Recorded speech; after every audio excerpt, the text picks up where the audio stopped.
Sí, soy Rodrigo. ¿Todo bien? Rodrigo, te voy a pedir Sí, que lo hagas anfitrión al doctor Moreira, porque por ahí quiere compartir algún material, así se puede manejar él. ¿Puede ser? dale. Sí, sí, es más, no sé si le habían avisado a ustedes de que los hacíamos administrador, algunos de ustedes, y lo único que tenían que hacer es fijarse en la sala de espera. Ya la charla está grabando automáticamente. Bárbaro. Perfecto. Listo. Bueno, me despido. ¿Cómo estás, Alberto? Bueno, esperamos un minutito a ver si se conecta más gente. Buenas. A ver, sí. Sí, estoy admitiendo en este momento, doctor Méndez, me cuesta decirte Alfredo. Puedes decirme, Freddy, no hay ningún problema. Es tremendo esto, ¿cómo se acostumbra uno, eh? Su señoría. No, no, no, para nada, no. Mirá, lo que sí es extraño, y aprovecho y lo cuento para todos, obviamente, es que venimos de cursadas en las que éramos muy pocos alumnos, entonces el trato era muy cercano. Ya el cuatrimestre anterior fueron 30 alumnos, pero obviamente y ahora, sumando las dos comisiones, hay casi 80 cursantes. Entonces, por ahí lo torna más impersonal. Pero la impronta que tenemos histórica de la cátedra es ser cercanos. Así que espero que no perdamos eso, que siempre nos identificó. Pero bueno, de todos modos, aprovecho mientras tanto con una visita parroquial. Antes de pasarte la posta, Alberto, yo quiero reconocerles a los chicos del centro de estudiantes el esfuerzo que han hecho de proveernos de Zoom, de esta plataforma que es con la que todos se manejan con familiaridad. Yo sabía que estaban trabajando, la ID y la contraseña va a quedar para toda la cursada, es decir, desde hoy, los martes, los miércoles que yo daré clases mañana y los jueves en el mismo horario, siempre ingresamos con la misma ID y con la misma contraseña. Directamente el centro de estudiantes las va a grabar las clases, o sea que aquellos que preguntan, que tienen dificultades con el horario, ya están grabadas y ellos las van a después a subir al canal de YouTube. Es decir, vamos a tener toda la información. Entonces, por un lado el reconocimiento de ese esfuerzo, pero yo quiero, como se los he contado individualmente con quienes hable, que no vaya a la saga del enorme esfuerzo que igual vienen haciendo las autoridades de la Facultad de Derecho, porque no fue poca cosa del cuatrimestre pasado a que cada uno se arreglaba como podía, a este que nos habían provisto una plataforma que en principio o en la teoría es buena, que es Webex, con canales propios, horarios propios, para uniformar esto, se ha actualizado el campus, pero bueno, hay determinados ajustes que hacer. Entonces, sin ir a la saga de ese esfuerzo que han hecho, les reconozco y les agradezco a la gente del centro de estudiantes que nos facilitan esta herramienta. Pero bueno, anunciada esta circunstancia, esta coyuntura, como habíamos avisado ya en la clase del miércoles pasado, que fue una clase inaugural, el jueves tuvieron clases con la doctora García Minela, y bueno, cumplo mis amenazas. ¿Quién es nuestro primer invitado? El doctor Alberto Moreira, que quizás algunos lo conozcan, o no sé si aún han cursado, es profesor de Derecho Internacional Público en nuestra facultad, pero trabaja históricamente en cuestiones ambientales. De hecho, ya se los anticipé también, es director del Instituto de Derecho Ambiental, pero permanentemente nos encontramos en todas las actividades y realmente es un privilegio que hayas aceptado esta invitación a justamente una de las clases iniciáticas en nuestro programa, que es ubicar en el plano internacional desde las simientes a, bueno, la trascendencia y la importancia de la materia ambiental. Así que bueno, Alberto, yo me quedo escuchando como un alumno más, pero te cedo la palabra y voy a disfrutar de tu clase. Y por supuesto, saben que quedan siempre abiertos a las preguntas, ya sea por el chat, ya sea por el correo, que habrán visto que les respondemos rápido, así que bueno, quedamos a vuestra disposición. Alberto, te cedo la charla. Bueno, muchas gracias, Alfredo. La verdad que para mí es un placer, es un honor tener la posibilidad de participar en esta cátedra, que es una de las, ya lo dije, una de las mejores cátedras, no solo por el contenido, no solo por la capacitación, sino por la parte humana, ¿no? Como vos decías, estar cerca de los estudiantes. Así que te agradezco muchísimo, Alfredo, y tu amenaza se cumplió y espero que podamos tener algunas otras intervenciones en esta cursada virtual. También celebro que estemos con Zoom. Nosotros manejábamos ya todo el cuatrimestre el Zoom con mayor facilidad, así que te pedí por favor que nos cambiaras de plataforma y agradezco eso porque me siento más cómodo. Yo lo primero que quisiera comentarles, antes de olvidarme, antes de empezar a hablar sobre el tema que nos ocupa, es que recibimos en el día de ayer una invitación de una universidad peruana para participar en una competencia de litigación sobre temas ambientales. Es lo que se llama MUT, ¿no? Que suelen hacer en distintas universidades de distintas áreas, ¿no? En este caso es un concurso de litigación en una causa ambiental. Y está la posibilidad de inscribirse, los estudiantes de la facultad, inscribirse en grupos no menos de 3, sin límite, pero no menos de 3, hasta el día 15 de septiembre para luego participar en una serie de pasos. La primera es la presentación de una demanda y una contestación, después va a venir, una vez que se pasa la fase escrita, la parte oral. Bueno, yo les voy a pasar a ustedes el enlace para que lo miren, lo exploren, y se fijen si están interesados, porque sería una experiencia muy rica para todos ustedes y para los docentes también, ¿no? Participar en este concurso internacional. El premio creo que son $2.000 que van a la facultad, pero más allá de eso es también el diploma de haber salido primero en el concurso y la posibilidad de estudiar en la universidad esta.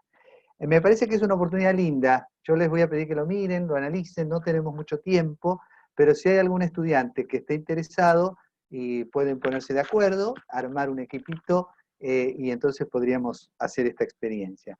Que pienso yo, tratándose de una universidad extranjera, el caso va a estar un poco relacionado con alguna cuestión de la Corte Interamericana de Derechos Humanos. Yo estimo, o sea, va a tener alguna relación con eso, porque si bien se aplica el derecho del Perú, seguramente vamos a tener que explorar un poco los fallos de la Corte Interamericana, seguramente tenga algo que ver algún pueblo originario, seguramente tenga que ver con la autorización de alguna empresa o alguna instalación o alguna actividad que afecte a algún territorio de estos ancestrales. Así que bueno, yo les voy a pasar el enlace, ustedes lo miran y si están interesados lo hablan con el doctor Méndez o lo hablan directamente conmigo y entonces sí podemos vivir esta experiencia. Van a tener por supuesto el apoyo de un docente o más, pero la primera etapa, que es la escrita, tienen que hacerlo ustedes, la investigación. Estas son las condiciones de las bases, ¿no?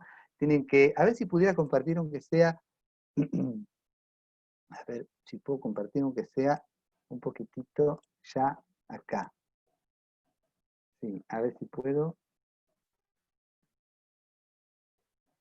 Acá está, a ver si lo ven. ¿Lo ven, no es cierto? Sí, profe, ahí se ve. Bueno, esta es la invitación que hemos recibido ayer, es de la posibilidad de, bueno, se conoce como MUT, ¿sí? Es la Universidad Científica del Sur de Perú. Acá hay que registrarse, los estudiantes que quieran se inscriben y forman grupos, mínimo 3, sin límite de máximo. Es hasta el 15, acá van a ver ustedes los pasos. Se abrió el 2 de septiembre, el 24 de septiembre es la fecha límite de registro. No sé por qué yo tenía 15 de septiembre. Bueno, y hay una serie de pasos. Lo primero es inscribirse y luego van a recibir el caso, van a recibir las instrucciones para poder participar. Yo después se lo paso, no sé cómo hacemos, Alfredo, si querés que lo pongamos en el campus, si querés que los chicos nos escriban y se lo mandamos. Sí, Alberto, yo después lo comparto por el campus, así Ahí queda está. disponible para todos como material. Quédate tranquilo que al final de la clase vos ya me lo enviaste y yo se los subo en la parte de avisos y por Sí. supuesto, cualquier cuestión nos elevan la consulta. Es interesantísimo, incluso esto lo hablamos, me tomé el atrevimiento de comentar con la decana que habíamos recibido esta invitación, porque es en el marco de la internacionalización que estamos trabajando mucho, y le pareció estupenda la idea. Dice, decirle que sí, decirle a los chicos que sí, que les mando un apoyo para que lo hagan. Bueno, se usa mucho ahora en Derecho Internacional y en casi todas las universidades se está usando mucho lo de las competencias. A mí antes no me gustaba, me parecía que era muy exitista, pero genera genera un entusiasmo importante en los estudiantes, así que si sirve para eso, bienvenido sea. Bueno, ¿alguno de ustedes ya cursó Derecho Internacional Público? No. Nadie, ¿no? Bueno, entonces, Natalia sí. No, no. Ah, bueno. Entonces, lo primero que me gustaría es explicarles por qué nosotros vamos a comenzar hablando de Derecho Internacional del Medio Ambiente, cuando la materia que ustedes, la asignatura que ustedes van a cursar o están cursando es Derecho de los Recursos Naturales y Protección del Medio Ambiente. Hay varias razones. Una primera razón es porque hay una constante interrelación entre el derecho interno y el derecho internacional en esta materia. Ustedes fíjense que muchas de las instituciones, muchos de los principios que nosotros nos manejamos en derecho ambiental provienen, en algunos casos, del derecho interno de algunos estados. Por ejemplo, evaluación de impacto ambiental. ¿Dónde nació? En el derecho americano, de Estados Unidos, en la National Environmental Policy Act de 1969. ¿Pero qué pasó? Este estado lo incorpora en su legislación y luego esto se traslada al plano internacional, sobre todo en los mecanismos de financiamiento internacionales. Por ejemplo, el Banco Mundial empieza a exigir la evaluación de impacto ambiental para determinados proyectos, para acceder a recursos. Entonces los estados incorporan dentro de su legislación la evaluación de impacto ambiental. Fíjense cómo se va dando una dialéctica, un feedback entre el derecho internacional y el derecho nacional en materia ambiental. A veces pasa al revés, se desarrolla en el plano internacional, supónganse ustedes, el derecho de no regresión. El principio de no regresión en realidad proviene del derecho internacional de los derechos humanos, es decir, cuando se alcanza un estatus determinado de protección, la legislación no puede ir para atrás, no puede involucionar en el marco protector. Entonces, ese principio que nace, más que nada en la interpretación del derecho internacional de los derechos humanos, sobre todo jurisprudencialmente, luego se va a ir trasladando al derecho ambiental. Por ejemplo, en el derecho de la Unión Europea. Y hoy nosotros podemos decir que en el derecho argentino tenemos el principio de no regresión.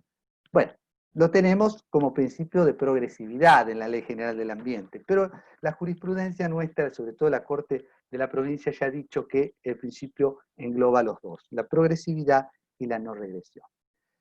Esa es una de las razones por las cuales nos importa estudiar el derecho internacional del medio ambiente, pero además, ¿por qué? Porque el derecho internacional ambiental, es decir, esas normas internacionales ambientales, tienen una característica muy particular.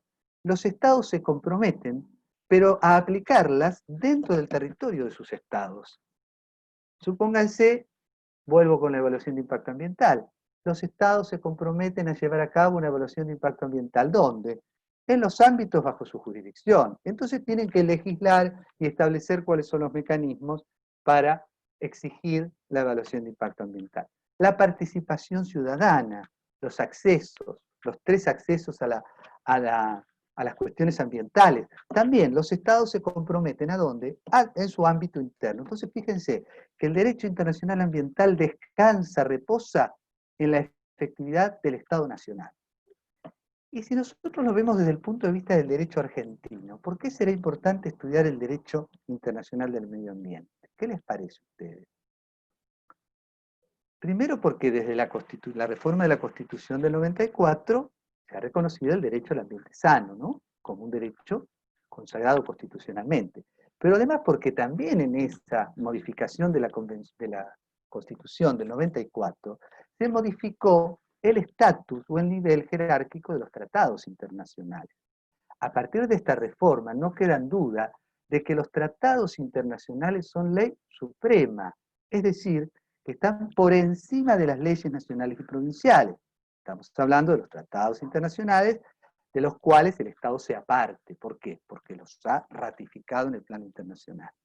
Entonces, estos tratados tienen rango superior a las leyes, e incluso hay tratados que tienen rango constitucional, que integran el bloque de constitucionalidad, que son los tratados de derechos humanos. Están listados en la Constitución, pero eso no impide que se incorporen otros tratados internacionales de derechos humanos. Entonces, a la hora de aplicar un juez nacional, el derecho ambiental, va a tener que ver no solo la legislación nacional, sino los tratados internacionales ambientales de los cuales el Estado sea parte. ¿Por qué? Porque esos tratados, además de ser normas internacionales, son normas nacionales, porque así lo dice la Constitución Nacional. Y ahí, por ejemplo, podríamos pensar, estamos próximos a ratificar, la Argentina, a ratificar un convenio, que es el Tratado de Escazú, convenio de Escazú, que es el convenio que desarrolla el principio 10 de Río, que es los tres accesos: acceso a la información ambiental, acceso a la participación pública en problemas ambientales y el acceso a la justicia ambiental. Esos tres accesos, ¿sí?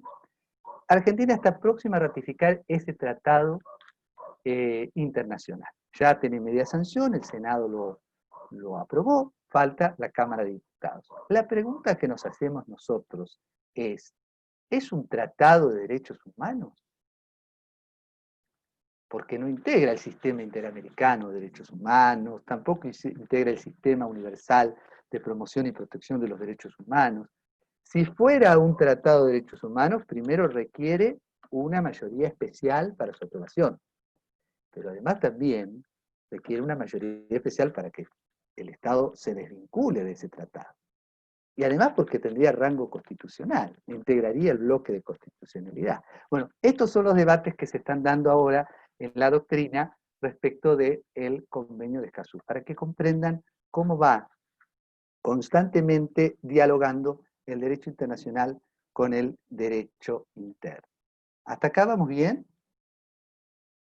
Además, uno estudia el derecho internacional ambiental porque la génesis, el nacimiento de esta, no me gusta rama, porque yo no hablo de ramas del derecho, este subsistema jurídico que es el derecho ambiental, de alguna manera tiene su carta de nacimiento en el derecho internacional.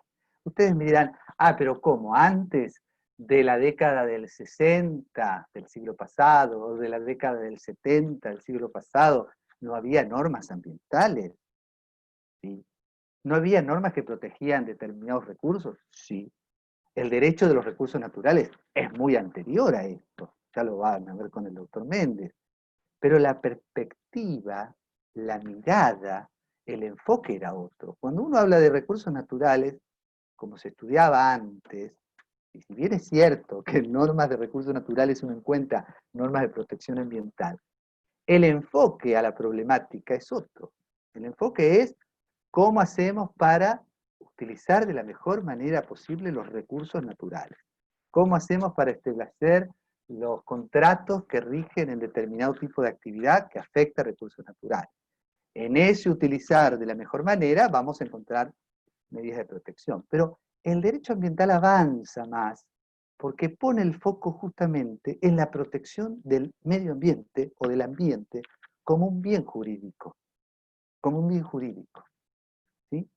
Entonces, ¿por qué decimos que nace de alguna manera en el derecho internacional? Porque responde a un movimiento que se dio, sobre todo en la década del 60, y sobre todo en países desarrollados, industrializados, ese movimiento que se dio y que derivó en lo que se conoció como la cumbre, la primera cumbre de la Tierra, como la Conferencia de Naciones Unidas sobre Medio Ambiente Humano, Estocolmo del 72. Y ahí se instala definitivamente la problemática ambiental como una problemática global y una problemática común a todos los estados. A partir de ahí se va a dar una serie de desarrollos que vamos a tratar de esbozar rápidamente. Pero como ustedes no vieron derecho internacional, a mí me gustaría igual hacer algunas apreciaciones rápidas. Ustedes ya van a tener oportunidad de verlo, es una materia fascinante el derecho internacional. Pero ustedes recuerden que cuando hablamos de derecho internacional hablamos de un conjunto de normas que regulan ¿qué? Regulan el comportamiento de los sujetos del derecho internacional. Cuando decimos sujetos, nos vamos a siempre pensar enseguida en los estados. No son los únicos sujetos, pero son los sujetos primarios primigenios. Entonces, tenemos un tema de subjetividad. ¿Quiénes son los sujetos? En principio tenemos los estados, también las organizaciones internacionales, otros sujetos. Estos sujetos primarios, que son los estados, ejercen su soberanía. ¿Soberanía sobre qué? Sobre su territorio. ¿Sí? Tienen soberanía sobre sus recursos naturales que están dentro de sus territorios. Y acá aparece la primera paradoja. ¿Cómo podemos regular un ambiente que por naturaleza, ¿qué es? Transfronterizo, porque por naturaleza está interconectado, cuando tenemos que basarnos en una partición, en una división política artificial hecha por el hombre entre estados? Es decir, en unidades políticas que tienen soberanía sobre determinada porción del territorio del mundo. Es una primera, digamos, contradicción. Entonces, empezamos ya desde el vamos con un problema, digamos, de aplicación. Tenemos un universo, un mundo, perdón, con recursos que están interconectados, con biomas que se comparten, con recursos naturales que se comparten. Piensen en un río, piensen en una montaña, piensen en un bosque, piensen en la Amazonia, piensen en el acuífero guaraní, piensen en el mar, ¿sí? Y sin embargo, tenemos que regularlo a partir de este mosaico que se ha hecho del globo, ¿sí? Entonces fue necesario la emergencia de ¿qué? De intereses comunes.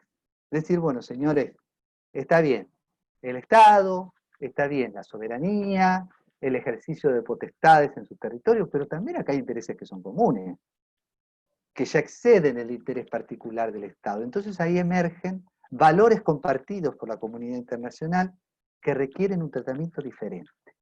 Uno de esos valores es la promoción y protección de los derechos humanos y la protección del medio ambiente.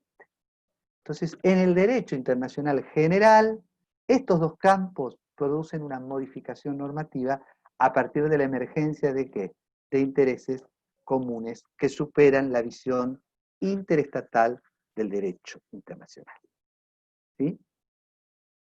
Yo no los quiero aburrir con todo esto, pero simplemente tengan en cuenta entonces que el derecho internacional del medio ambiente es un subsistema, es un área regulada dentro del derecho internacional, cuyo fin, cuyo objeto es proteger el ambiente y sus componentes, ¿sí? Y que parte en el plano internacional, pero también lo podemos pensar en el plano nacional, ¿eh? Porque yo lo estoy viendo desde el plano internacional, pero si uno mira en el plano nacional, tenemos también el problema de las distintas jurisdicciones. La Argentina es un Estado federal, en donde hay competencias concurrentes entre el gobierno central y el gobierno provincial, e incluso el gobierno municipal. Entonces hay que armonizar estas competencias y ver cómo logramos una regulación armónica que respete las competencias, que respete las jurisdicciones, pero que esto no sea un obstáculo para lograr protección ambiental. Eso lo van a ver muy bien seguramente en la cursada, cuando vean federalismo ambiental, vean competencias del gobierno nacional, ley de presupuestos mínimos, leyes provinciales, etc. Entonces, el derecho internacional ambiental como un subsistema del derecho internacional general parte de una división política del territorio que no responde a razones ecológicas, si ustedes quieren, o naturales. Después hay otra cuestión, hay una cuestión de la responsabilidad histórica y presente de distintos estados, que esto tiene mucho que ver con los desarrollos de las normas internacionales ambientales. Todos somos responsables, pero no somos todos iguales. ¿Es igual la responsabilidad de los estados que se desarrollaron a partir de la explotación, expoliación y sobreexplotación de los recursos naturales? ¿Es igual la responsabilidad de los estados que cuentan con recursos, con tecnología, con ciencia para proteger el ambiente? Porque si no, ¿qué sucede? Aquellos estados que luego de la revolución industrial y que a partir de una serie de políticas expansionistas y de explotación de recursos y colonialistas logró desarrollarse y lograr un acceso de vida adecuado, hoy son los que dicen, señores, pero no cuiden los recursos, cuiden los países pobres, cuiden los bosques, cuiden las aguas, cuiden la naturaleza. Estamos de acuerdo, Pero ¿y qué compensación tiene, supónganse, un Estado europeo, un Estado africano, que sufrió de ser colonia, que fue expoliado, que fue explotado, que tienen necesidades básicas como el hambre, como la falta de salud, de educación, y le queremos imponer estándares ambientales de los países desarrollados? Este es el gran dilema que se da siempre en el plano internacional, ¿sí? Asimetrías. Asimetrías en términos de desarrollo, de tecnología y de recursos. Y paradójicamente, los más importantes recursos naturales suelen estar ubicados en países no desarrollados o en estados en vías de desarrollo. Piensen nomás en lo que es la Amazonía, como le dicen los brasileros. Piensen nomás en lo que es el acuífero guaraní. ¿Sí? Son países que no han alcanzado el grado de desarrollo de otros estados y que sin embargo son los que ejercen soberanía y por tanto jurisdicción sobre vastos recursos naturales. Lo primero, así, a grandes rasgos, los obstáculos que enfrentamos cuando hablamos de derecho internacional ambiental es que no tenemos una definición consensuada de ambiente o de medio ambiente. Ojo, no la tenemos en el plano internacional, pero tampoco la tenemos en los derechos domésticos, porque hay varias acepciones. Nosotros cuando estudiábamos siempre hablábamos de medio ambiente, ¿sí? Medio ambiente humano, o sea, medio ambiente natural, más medio ambiente humano, es decir, las modificaciones antrópicas de los hombres en el medio ambiente natural producen el medio ambiente, ¿sí? Algunos dicen, y el medio ambiente cultural se incorpora también como concepto. Algunos hoy dicen, ya no se habla de medio ambiente, se habla de ambiente, porque es como una redundancia, es decir, el medio y el ambiente. Sin embargo, como se utiliza en el derecho internacional el término medio ambiente, lo seguimos utilizando. Pero cuando hablamos de ambiente, ¿de qué estamos hablando? De los recursos naturales, bióticos, abióticos, de su interrelación entre los recursos naturales, pero también de aquel recurso modificado por el hombre, porque eso es lo que nos está importando nosotros cuando hablamos de derecho. ¿De qué estamos hablando cuando hablamos de derecho ambiental? De la relación del hombre con el ambiente. ¿Cómo regulamos la conducta del hombre para que esta conducta no termine destrozando el ambiente en el que vivimos y por lo tanto haciendo inviable la vida en nuestro planeta? Porque ya estamos hablando de una tendencia a que se torne inviable la vida en nuestro planeta si seguimos con estos patrones de consumo, con estos patrones de explotación de los recursos, sobreexplotación de los recursos. Bueno, algunos dicen que pandemias como las que estamos viviendo tienen consecuencias en la relación del hombre con la naturaleza. Ni hablar del cambio climático. Es un área, toda una temática, después la vamos a ver seguramente en la cursada, capaz que me invita el doctor Méndez, cuando hablemos de cambio climático global, que es uno de los grandes problemas, de los grandes desafíos del derecho internacional, pero del derecho nacional. Porque no nos olvidemos que hay que pensar global, pero actuar localmente. Ese es el desafío. Los problemas pueden ser globales, pero incumbe a las ciudades, al ciudadano y a las organizaciones políticas nacionales y subnacionales actuales. No hay una definición consensuada de ambiente. En el derecho internacional hay muchos tratados y cada tratado define lo que es el ámbito de aplicación. En derecho interno vemos que la Constitución, el artículo 41, nos da los elementos que considera el ambiente. Después seguramente ustedes lo verán mejor con los profesores que van a hablar de eso. No hay una organización internacional dedicada al ambiente, al medio ambiente. La hay para la salud, la hay para el trabajo, la hay en la Organización para el Comercio, pero no hay una organización internacional ambiental. Sí hay el Programa de Naciones Unidas para el Medio Ambiente, pero no es una organización intergubernamental dedicada a las cuestiones ambientales. Hay siempre iniciativas, vamos a hablar después del Pacto Global Ambiental. Fíjense, no hay un tratado general sobre protección ambiental. ¿Qué hay? Ya lo vamos a ver. Hay declaraciones de principios que son generales, pero que son soft law, que no son vinculantes para los estados. Y hay muchos tratados que regulan sectorialmente determinados componentes ambientales. La atmósfera, el mar, los ríos, la biodiversidad, los humedales, las especies silvestres, etc. No hay un tratado general. Esa es otra iniciativa que está en curso con ese pacto global. Y tampoco hay un tribunal internacional para cuestiones ambientales, ¿sí? Cuando ustedes vean derecho internacional, van a ver que hay muchos... Perdón, ¿alguien está...? Sí, profesor, le quería hacer una pregunta. Sí, cómo no. En el caso de la instancia jurisdiccional internacional, en el Sí. caso de que haya un conflicto entre países por contaminación o por cualquier hecho, por ejemplo, acá en América lo hace la Corte Interamericana de Derechos Humanos, interviene, ¿y con qué jurisprudencia se basa? ¿Con qué leyes? ¿Quién habla? Natalia. Natalia, muchas gracias. Bueno, yo no quiero profundizar mucho porque si nos metemos en jurisdicción internacional tenemos para una charla larga. Si estamos hablando de un reclamo entre estados, de estado a estado, no podemos ir a la Corte Interamericana de Derechos Humanos. Tenemos que ir a un tribunal internacional que resuelva controversias entre estados. Por ejemplo, la Corte Internacional de Justicia con sede en La Haya. El problema es que para acceder a la Corte tenemos que tener lo que se conoce base de jurisdicción, es decir, el Estado tiene que haber prestado su consentimiento para ir a la Corte Internacional, que muchas veces no hay, tiene que haber base de jurisdicción. Además de la Corte Internacional de Justicia tenemos otro sí, el Tribunal del Mar, por ejemplo, el Tribunal de Hamburgo. ¿Por qué? Porque es un Tribunal del Mar, pero trata cuestiones ambientales. Hay varios casos del Tribunal del Mar sobre cuestiones ambientales.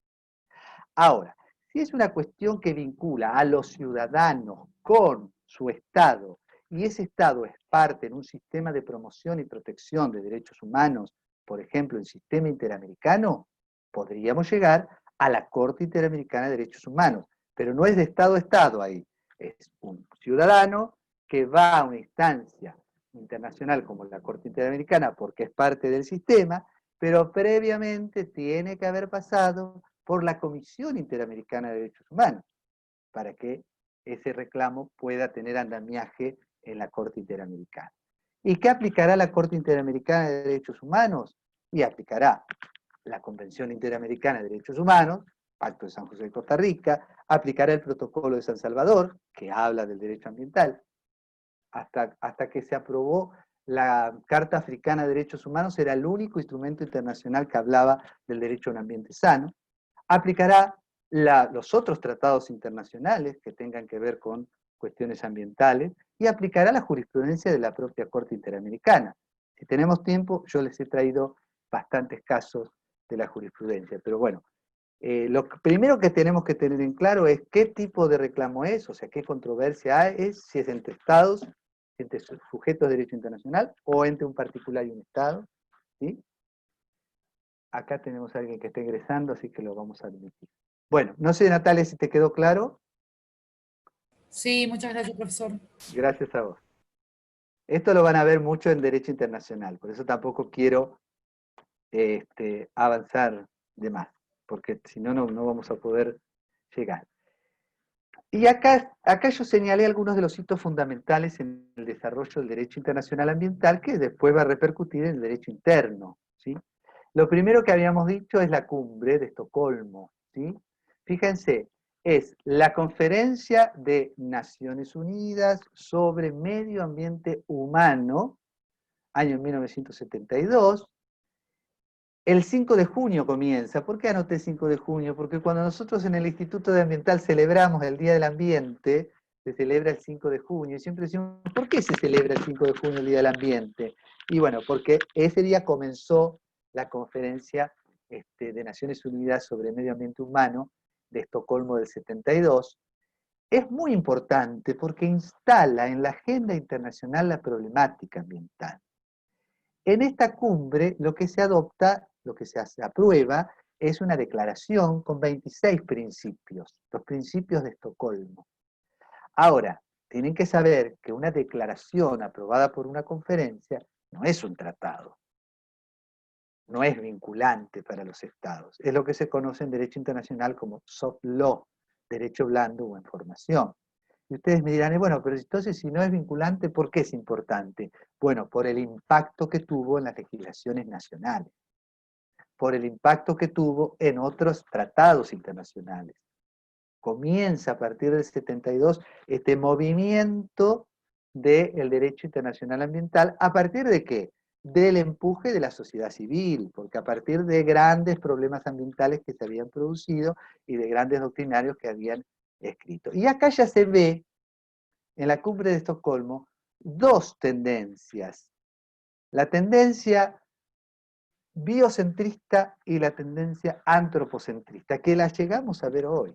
Porque cuando nosotros hablamos del gran movimiento ambiental, encontramos dos grandes corrientes. Aquellas que hablan de que es necesario proteger el ambiente. ¿Por qué? Porque el ambiente es la base de sustento y de desarrollo del ser humano, porque nos provee los recursos para comer, alimentarnos, para viajar, para tener energía, para tener todo lo que necesita el ser humano. Incluso esta misma visión antropocéntrica es la que se traslada a la consideración del derecho humano al ambiente.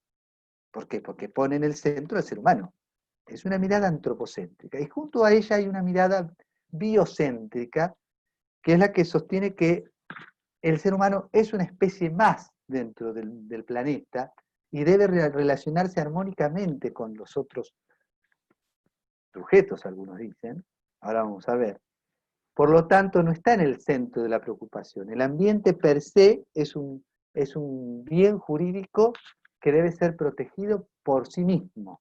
Vamos a ver cómo eso después va a ir decantando a las últimas corrientes del neoconstitucionalismo que vamos a ver. Pero ya acá en Estocolmo se ven estas dos posturas. Triunfa en Estocolmo la mirada antropocentrista, porque fíjense cómo se llama, Conferencia de Naciones Unidas sobre el Medio Ambiente Humano. Es más, en Estocolmo, el primer principio, perdón, en el preámbulo, habla de que el ser humano es el centro de las preocupaciones y que el ambiente es necesario para la realización del ser humano y para poder alcanzar, digamos, satisfacer sus necesidades. Luego otro hito importante es el informe Brundtland, Our Common Future. Este informe, Brundtland es la presidenta de la comisión que hizo este informe, es una noruega, fue primer ministro de Noruega. Es muy importante este informe porque ahí se acuña lo que hoy conocemos como el principio de desarrollo.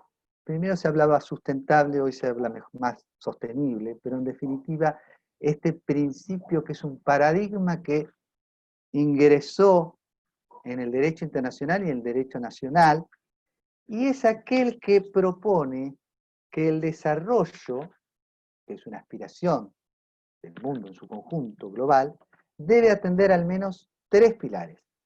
El pilar social, económico y ambiental.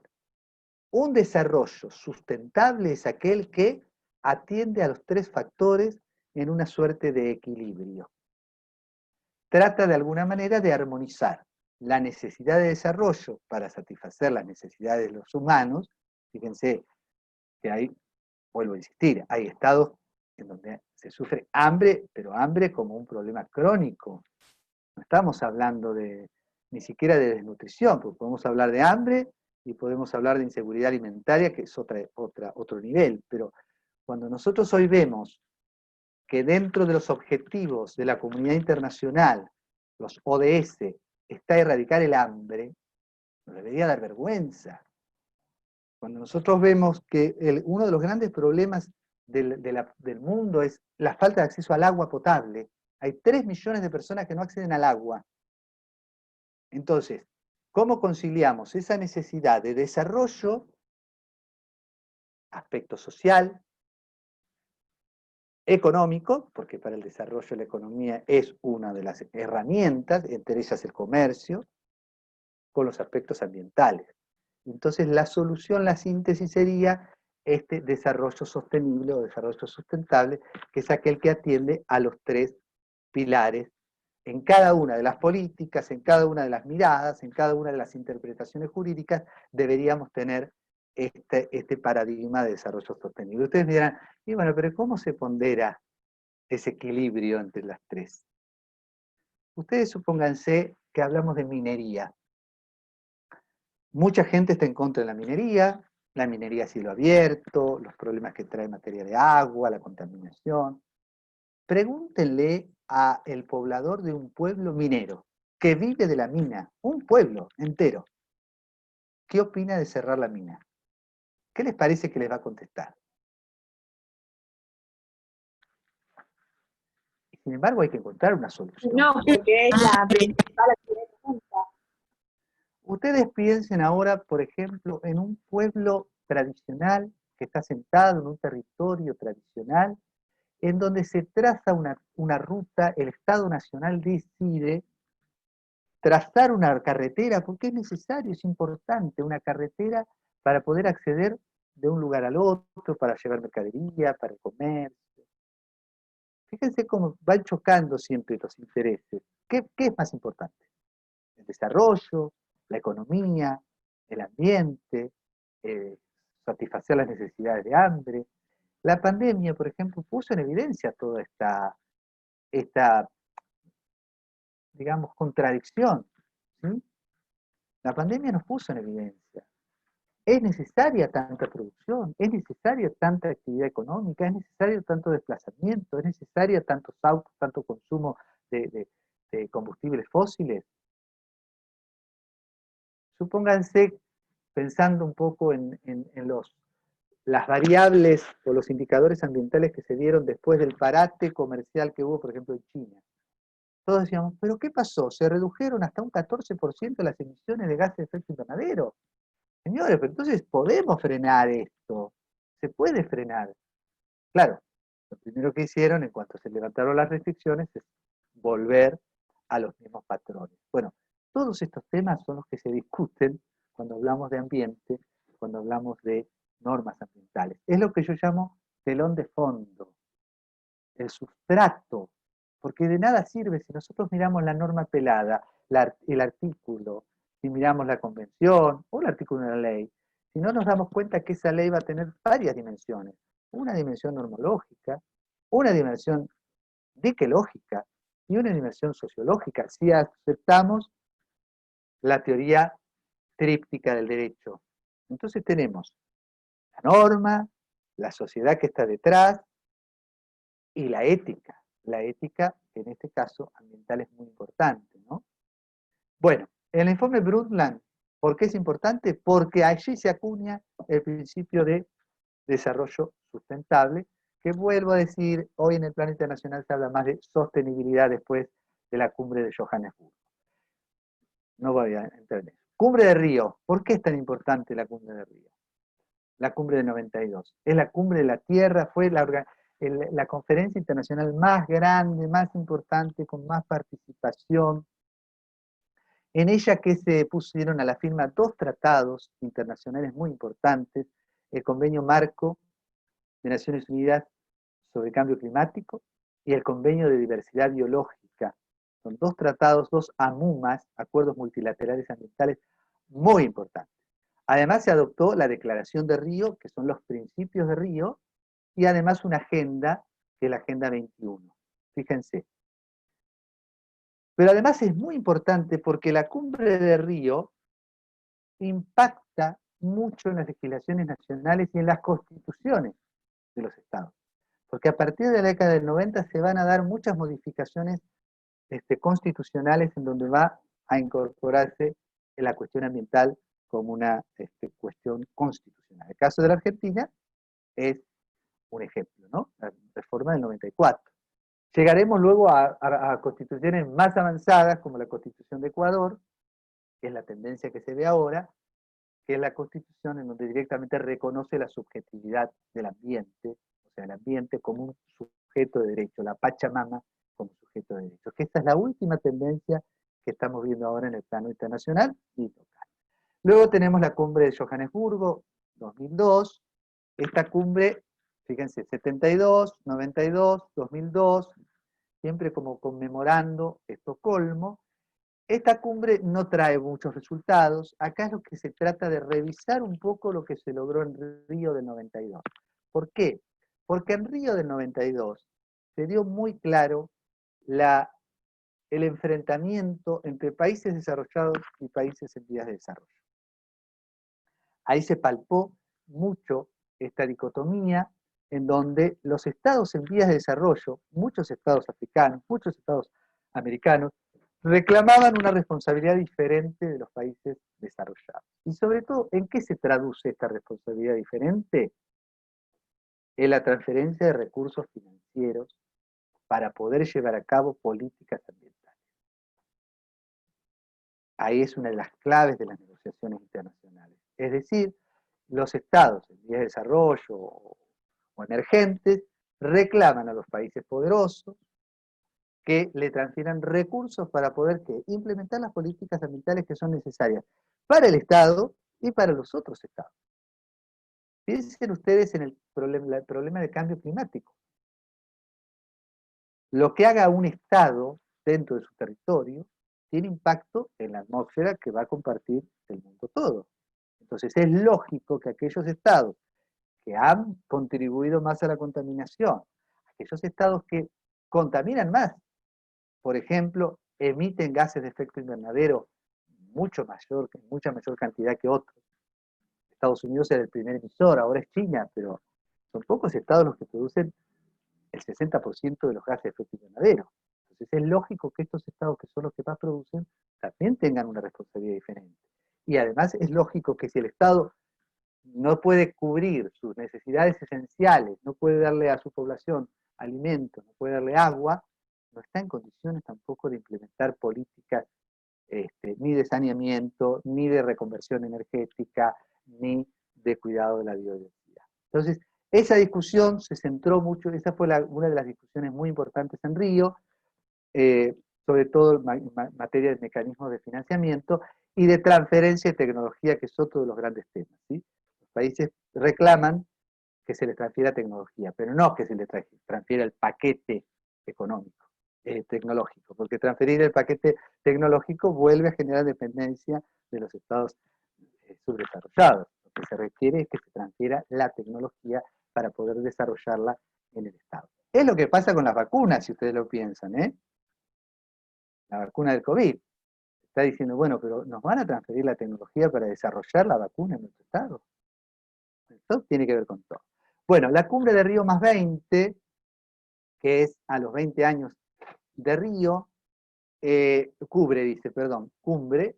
Esta cumbre, bueno, acá surgieron algunos compromisos internacionales. Por ejemplo, surgió el compromiso de desarrollar un instrumento internacional sobre diversidad biológica marina, que es un tema que está pendiente, sobre todo diversidad biológica marina en áreas no sometidas a la jurisdicción de los estados. ¿Cuáles son las áreas marinas no sometidas a la jurisdicción de los estados? Sobre todo el alta mar, ¿sí? El alta mar y la zona que es los fondos marinos y oceánicos. Bueno, surgieron algunos compromisos, en Cumbre de Río +20 tampoco ha sido muy satisfactorio, es decir, nuevamente está en enfrentamiento entre los estados, y llegamos a 2015 con la Agenda 2030, que es también estamos hablando de soft law, es un compromiso de los estados del mundo, de los países, por una agenda común, que esta Agenda 2030, el objetivo es llegar al 2030 con esta agenda, comprende lo que se llama los Objetivos de Desarrollo Sostenible, ¿sí? Que son objetivos particulares que a su vez también tienen metas para alcanzar. Después vamos a ver rápidamente lo que es los ODS, que es la agenda internacional que se está manejando, más allá de lo que pasó con la pandemia, porque el COVID vino a frenar prácticamente todo. No sé cómo vamos hasta acá. ¿Vamos bien? Venimos bien. Bien, profe. ¿Tienen preguntas? ¿Quieren hacer algún comentario? Vamos Bueno. bien, Alberto, quede tranquilo, estamos bien. No quiero tampoco ser muy exageradamente, digamos, profundo, porque sé que los chicos no vieron internacional y tampoco vieron ambiental, pero bueno. Profe, Sí. disculpe, Luciano. ¿cuál era la otra postura? Antropocentrista Y y la otra biocentrista. biocentrista, gracias. Sí, y de alguna manera la intermedia sería la del desarrollo sostenible.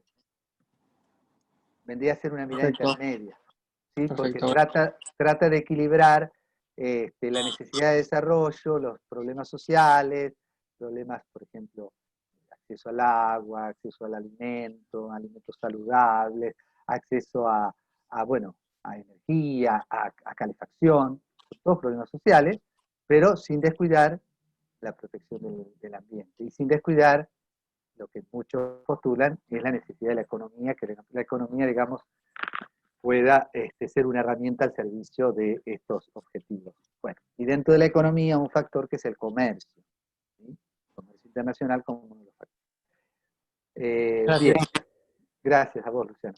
Bueno, en cuanto a la elaboración del derecho internacional ambiental, rápidamente, yo ya algo tiré, la existencia de soft law, ¿sí?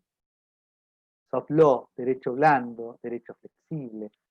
Es esta técnica legislativa que se da mucho en derecho ambiental, que es adoptar instrumentos que no son vinculantes, en principio no son tratados, o sea que no son obligatorios, pero que sí pretenden generar en los estados un comportamiento determinado y que pretenden paulatinamente ir desarrollándose hasta llegar a ser hard law o ser normas obligatorias.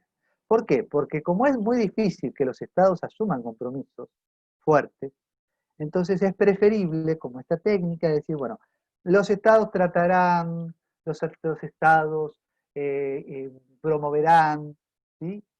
O sea que vemos, el soft law lo vemos en instrumentos que no son tratados, por ejemplo, Declaración de Estocolmo, Declaración de Río, Guía de Conductas, Pautas de Mejores Prácticas, son todas normas que no son normas jurídicas, que en algún momento pueden ser por la costumbre, porque ojo que en derecho internacional la costumbre tiene un rol importante, pero que tienden a ir luego desarrollándose. Pero también vemos soft law en tratados internacionales. ¿Por qué? Porque hay cláusulas dentro de los tratados que, como están redactadas, no se pueden exigir a los estados.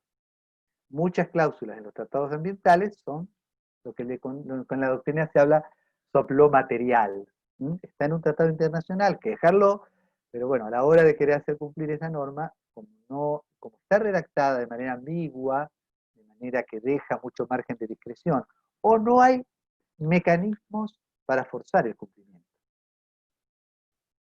Si tuviéramos, cuando hablemos un poco de cambio climático y hablemos del Acuerdo de París de 2015, vamos a ver que repite la estructura de soft law, del Acuerdo Marco y del Protocolo de Kioto que lo antecedió. Bueno, derecho blando, flexible, hay una gran presencia de soft law, hay mucha interdisciplina, todos los tratados internacionales ambientales tienen definiciones técnicas ambientales, qué es biodiversidad, qué es recurso genético, qué es humedal, qué es un sumidero, porque necesitamos en esta área del derecho abrevar en otras disciplinas, porque si no, no sabemos de qué estamos hablando.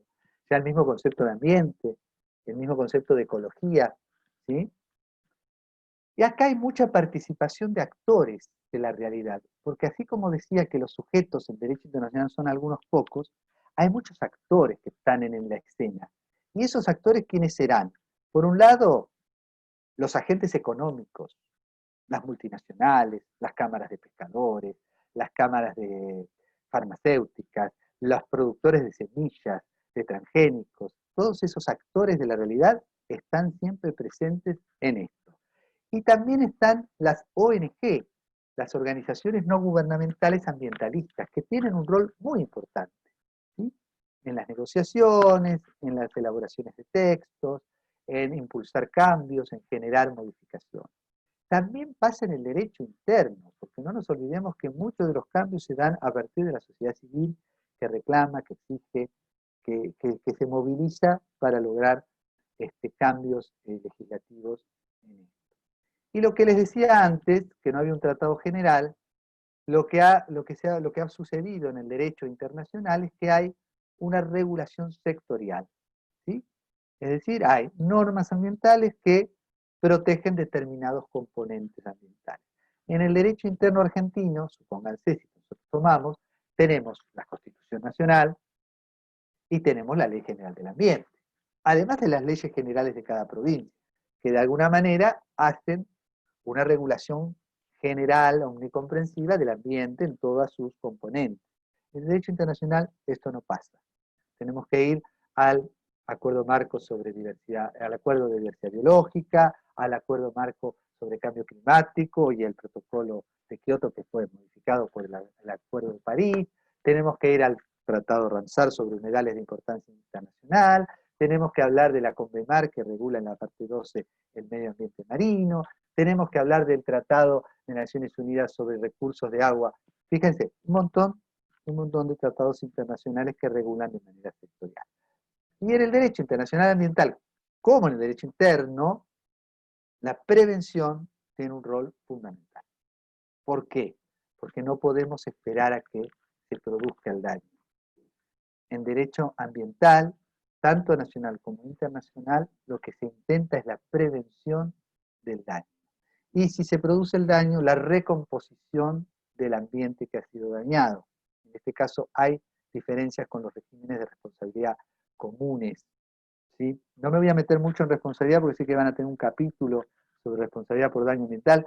Sepan que en el derecho internacional no es lo mismo.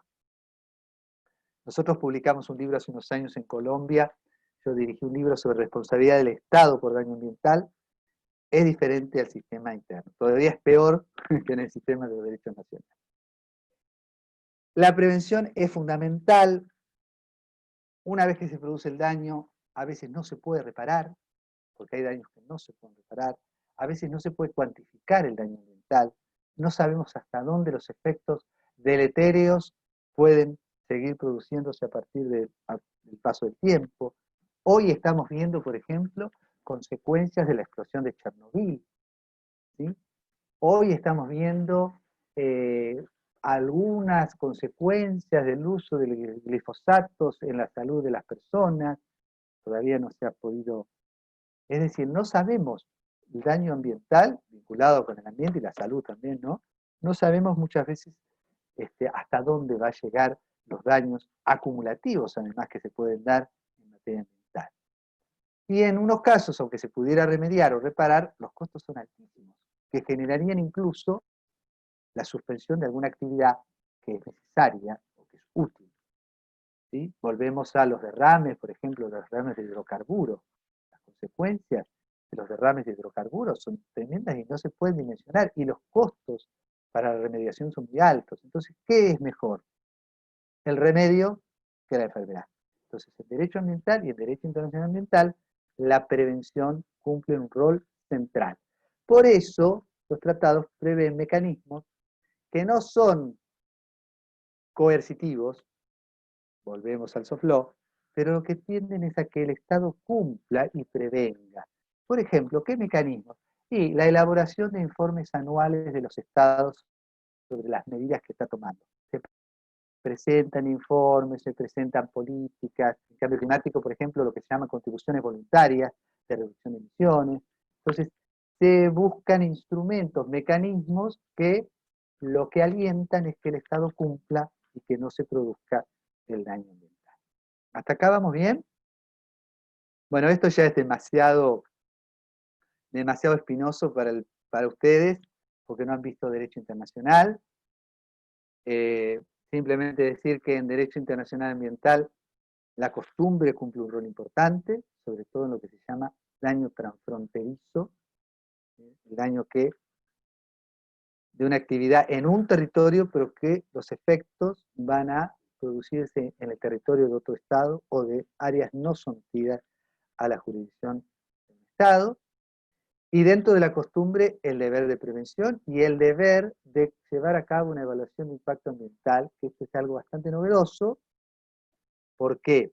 Porque ha sido la jurisprudencia internacional, la Corte Internacional de Justicia, en un caso que nos toca de cerca, el caso de Argentina contra Uruguay por las plantas de celulosa en el río Uruguay, ha sido la Corte Internacional de Justicia quien declaró que existía una costumbre internacional que obligaba al Estado a llevar a cabo una evaluación de impacto ambiental cuando se trate de una actividad que tenga riesgo de generar un daño transfronterizo. Esta es la costumbre, ¿sí? Que es una de las fuentes importantes del derecho internacional. Nosotros en derecho interno nos cuesta pensar, es como una costumbre. Si nosotros tenemos la Constitución, tenemos la Ley General de Ambiente, las leyes provinciales, la Ley de Residuos, la ley...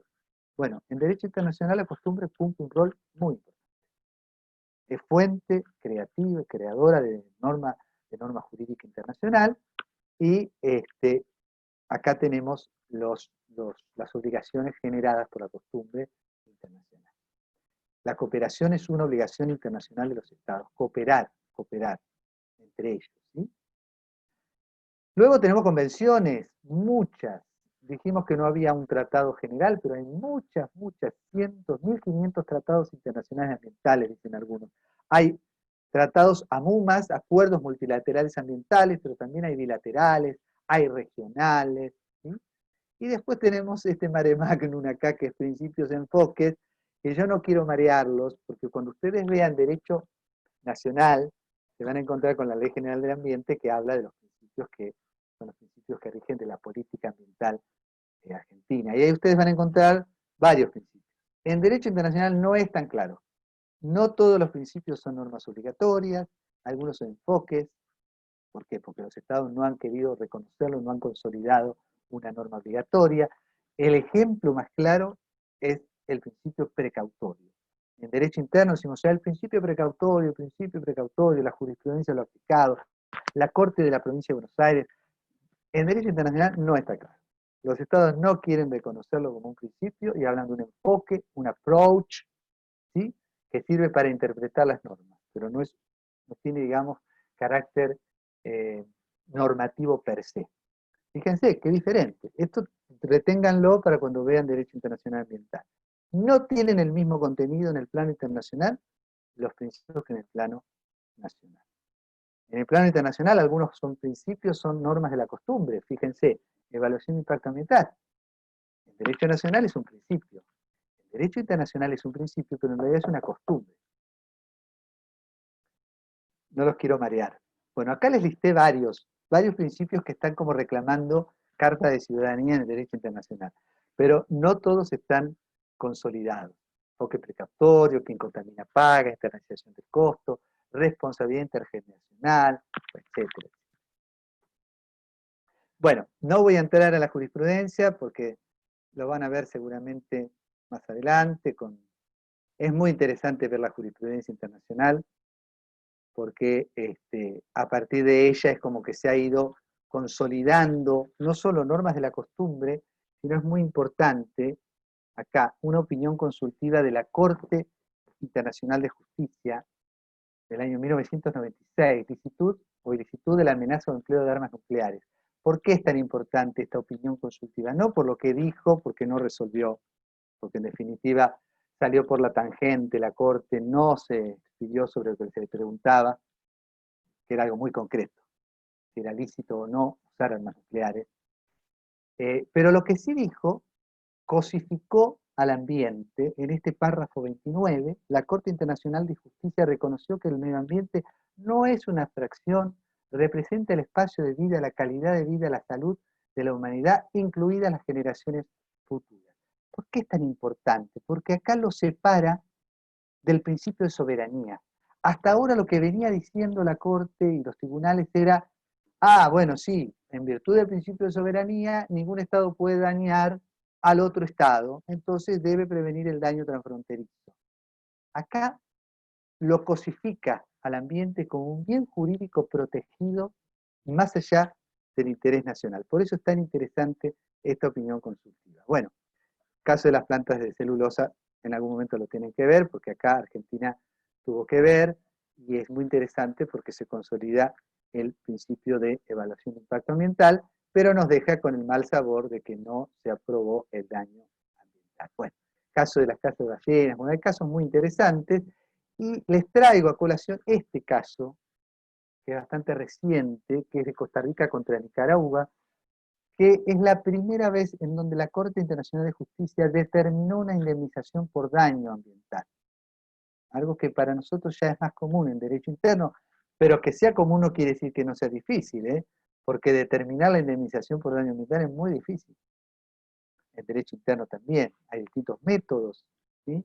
Bueno, la Corte Internacional se enfrentó a la necesidad de fijar una indemnización a Costa Rica, por unas actividades que había llevado a cabo Nicaragua, y ver cuál era el criterio para determinación del daño ambiental. Lo interesante es que dijo que sí, que el daño ambiental era indemnizable, y dijo que en el plano internacional no había un solo criterio para determinar la cuantía de estos servicios ambientales que prestaban en este caso, bueno, eran varios, ¿no? Pero uno de esos era la tala de bosques para unas incursiones en el territorio de Costa Rica. Bien, hasta acá más o menos.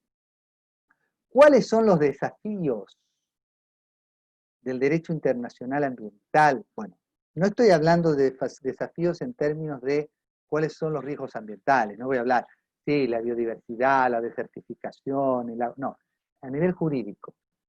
¿Cómo desarrollar mejor la prevención del daño ambiental? Por eso es tan importante la evaluación de impacto ambiental y la evaluación ambiental estratégica en el plano internacional. ¿Cómo establecer un régimen de responsabilidad internacional de los sujetos, pero no solo de los sujetos, de otros actores como por ejemplo las empresas multinacionales? ¿Cómo establecer un régimen de responsabilidad internacional adecuado a la morfología de los problemas ambientales? Eso es un desafío muy grande.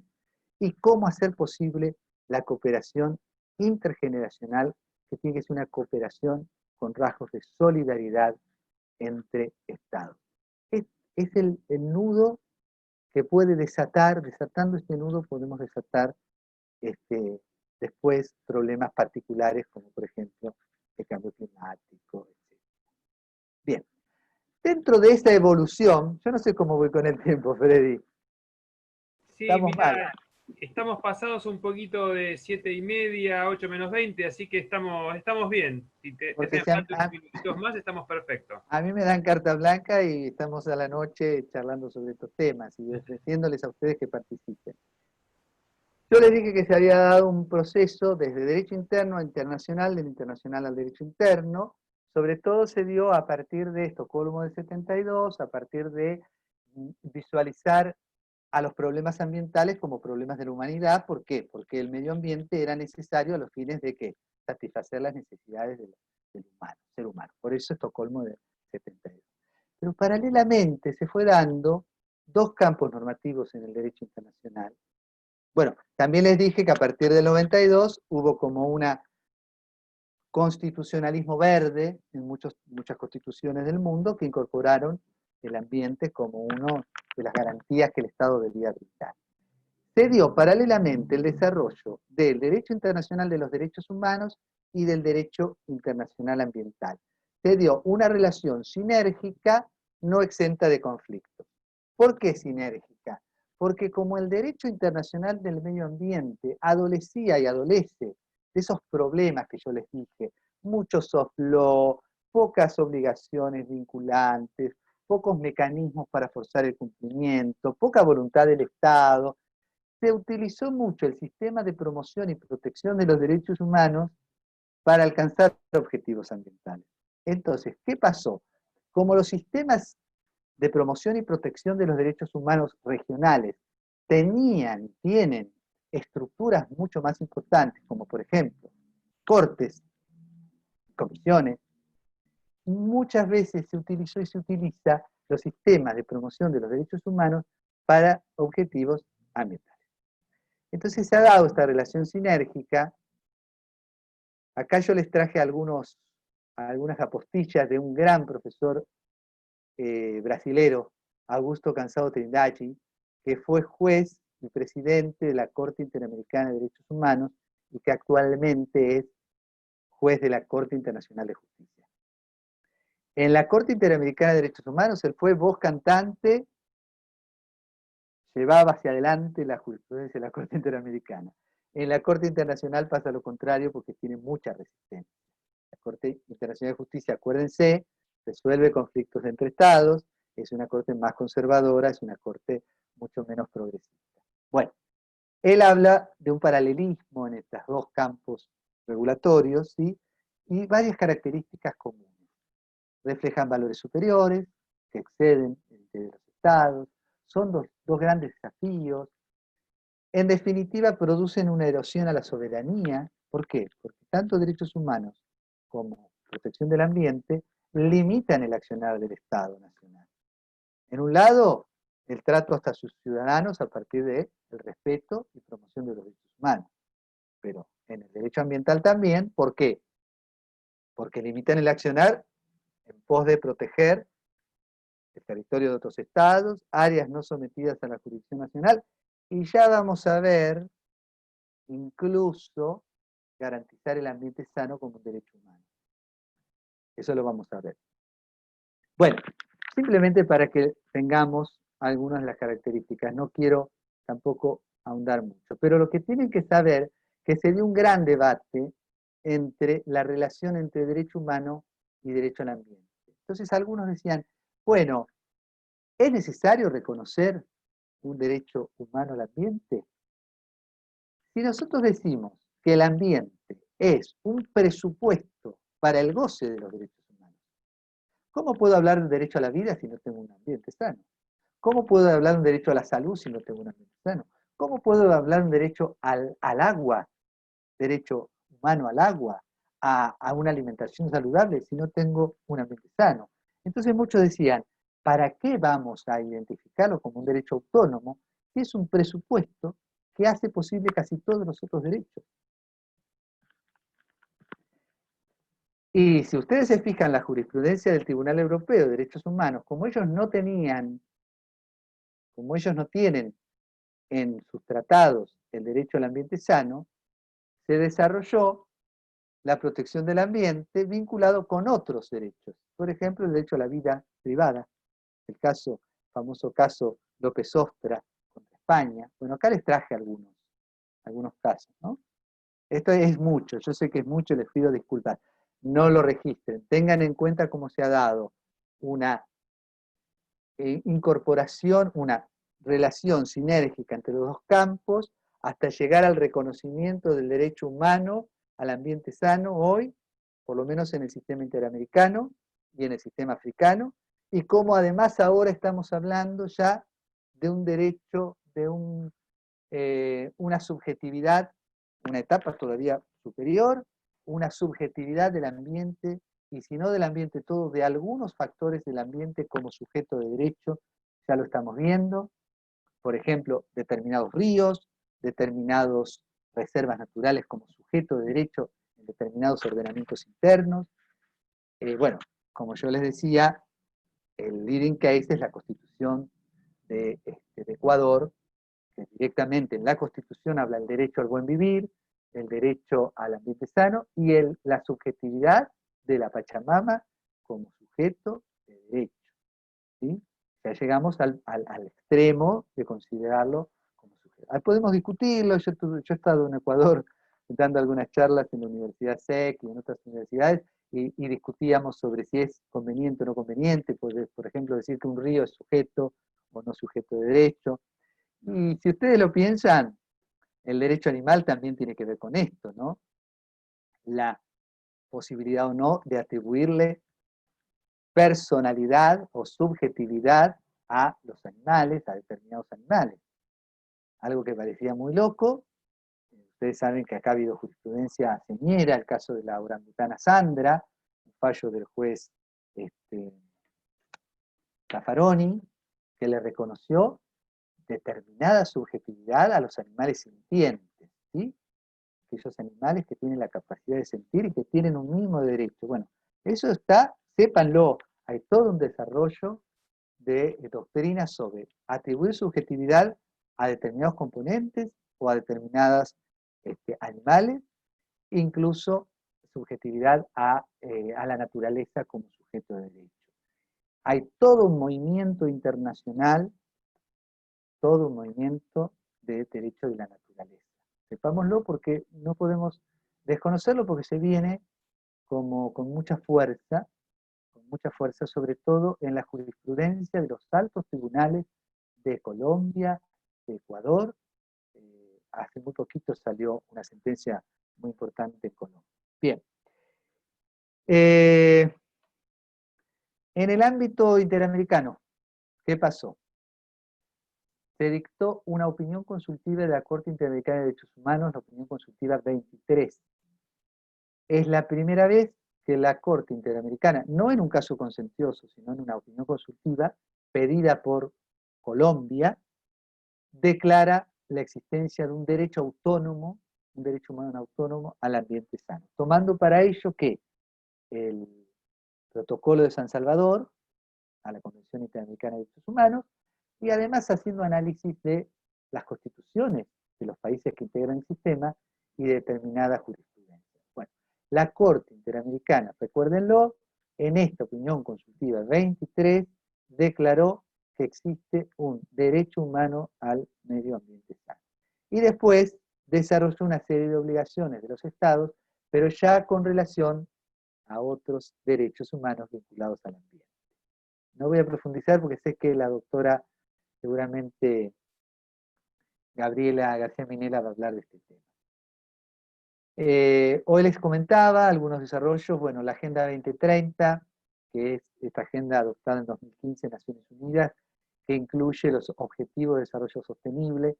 No son objetivos ambientales, son objetivos de desarrollo. Fíjense, pobreza, educación de calidad, hay varios objetivos, ciudades sustentables, pero hay muchos que son ambientales. Y además, recuerden siempre que lo ambiental es transversal.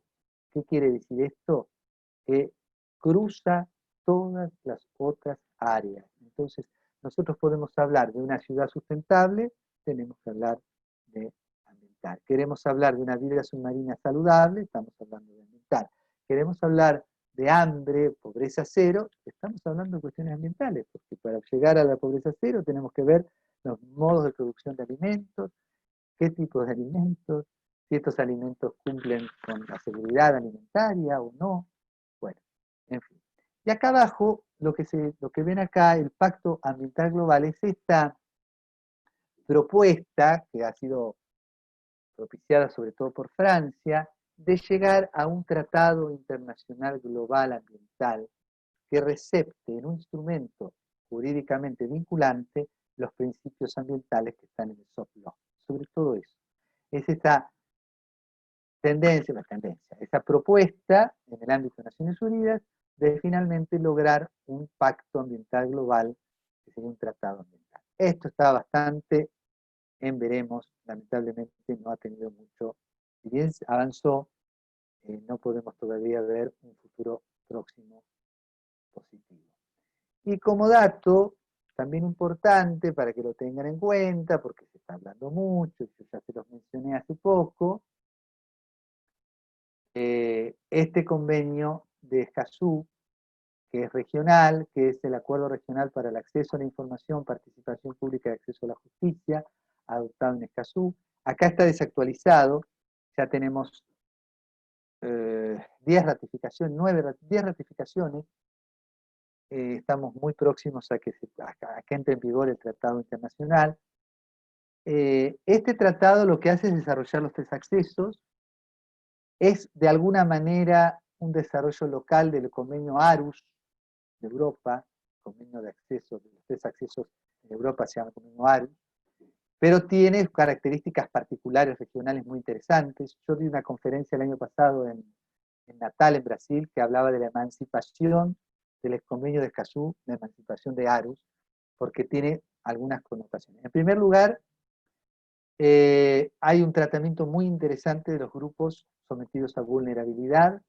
Es muy interesante cómo se reconoce este grupo especial, que en Latinoamérica hay muchos grupos, por ejemplo, los grupos de las poblaciones tradicionales, pero no solo eso, también tenemos muchos grupos que están sometidos a grado de vulnerabilidad, y además la protección es el primer tratado internacional que habla de la protección de los defensores de derechos humanos ambientales por esta circunstancia que sucede en Latinoamérica, de que hay mucha persecución y asesinatos de activistas ambientales en la región. Yo participé de un foro de lanzamiento en Nicaragua, hace muy poquito me invitaron para estar en el lanzamiento de una campaña para que Nicaragua ratifique, porque por ejemplo Nicaragua es un país en donde se verifican muchos asesinatos de activistas que son promotores y defensores de derechos humanos ambientales. Argentina, el impacto no sé qué tan grande podrá ser, porque Argentina tiene, ustedes ya van a ver, tenemos muchas normas que obligan la participación, la obligatoriedad de participación pública a través de distintos mecanismos, por ejemplo la audiencia pública. Lo que tenemos que pensar es si realmente que exista la norma quiere decir que se cumpla adecuadamente la participación pública en cuestiones ambientales. Eso es otra cosa. A mí me pasó, y yo siempre lo cuento, de participar en la primera audiencia pública que se dio en el Senado de la Nación por las represas del río Santa Cruz, que bueno, todos participábamos muy contentos, porque como era una cuestión interjurisdiccional, es decir, había más de una provincia involucrada, entonces debía llevarse a cabo, hay una ley nacional que tiene que ver con represas y con recursos hidroeléctricos, que exigía, bueno, la Corte de Suprema Justicia dijo, hay que hacer una audiencia pública en el Senado de la Nación. Más allá de que se haya hecho una audiencia pública en Río Negro, en Santa Cruz, creo que Santa Cruz, hay que someter la evaluación de impacto ambiental a una audiencia pública en el Senado. Bueno, fuimos contentos, muy lindo, había mucha gente, muchos oradores, le tocó hablar al ministro en ese momento, ministro de Ambiente, el rabino,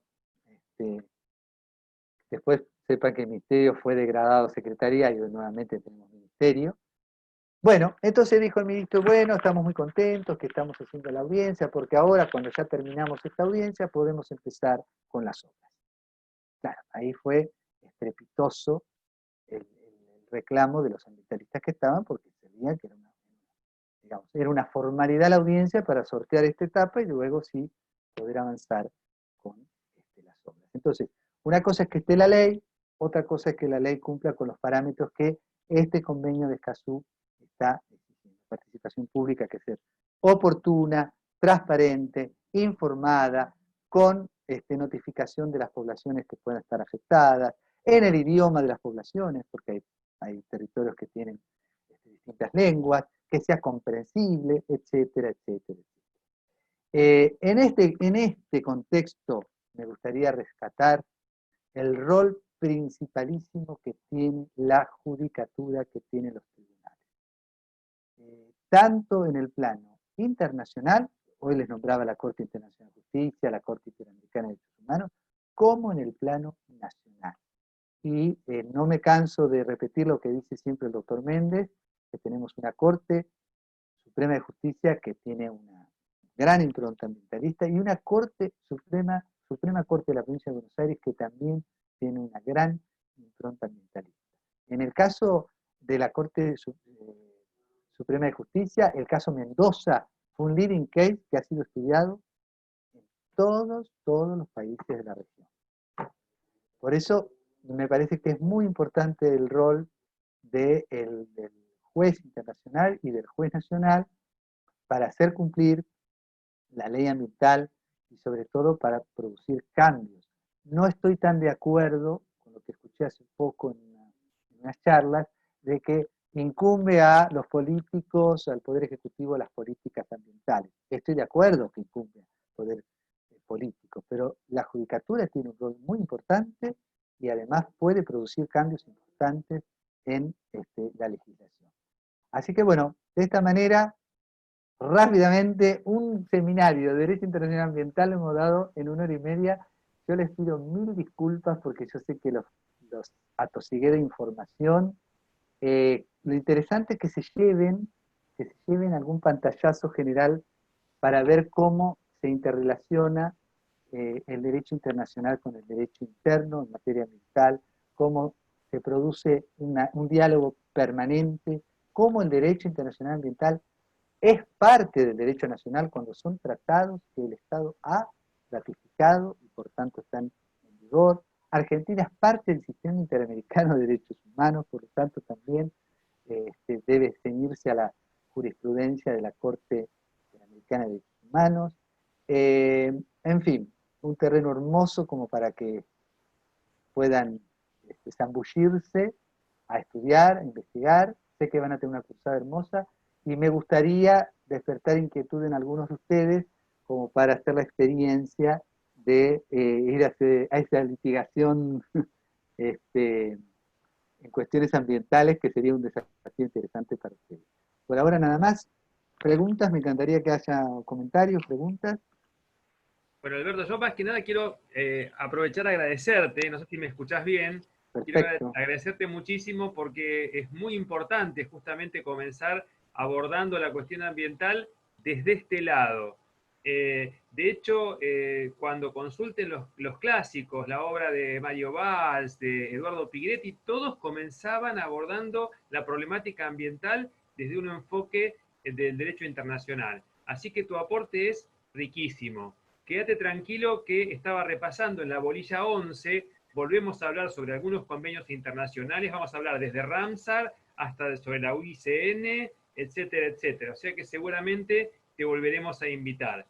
Yo el único recaudo que tengo ahora, más allá de alguna pregunta que nos las pueden hacer, es que creo que vamos a tener que desocupar el Zoom, porque la cuenta la van a usar después para la cátedra que comienza a las 20. Así que una preguntita más que quieran hacer, yo por lo pronto reanudo la clase mañana 18:30 y les dejo este último minuto, bueno, para que lo aprovechemos antes que se nos acabe el tiempo, por si alguien le quiere transmitir alguna inquietud al doctor Morera, y te agradezco muchísimo, Alberto, tu colaboración con la cátedra, ¿eh?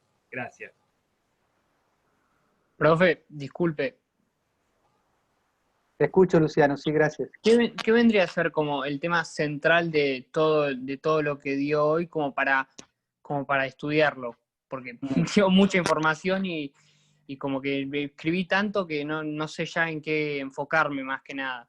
No, yo creo que lo importante es que registren cómo nace el derecho ambiental, sobre todo en el plano internacional, a partir de Estocolmo del 72, y cómo se da ese desarrollo, la cumbre, el informe Brundtland, lo que les dije que es importante, principio de desarrollo sostenible, el Río del 92, el proceso de constitucionalización del derecho al ambiente que se da en la década del 90, las tendencias a reconocer el derecho al ambiente sano, al menos en el sistema interamericano y en el sistema africano, que no lo hemos visto, que sepan cómo se relaciona el derecho interno con el derecho internacional, es decir, cómo las normas internacionales muchas veces requieren que sean recogidas por el derecho interno, y por lo tanto mucha legislación que ustedes ven en Argentina responde a los compromisos internacionales.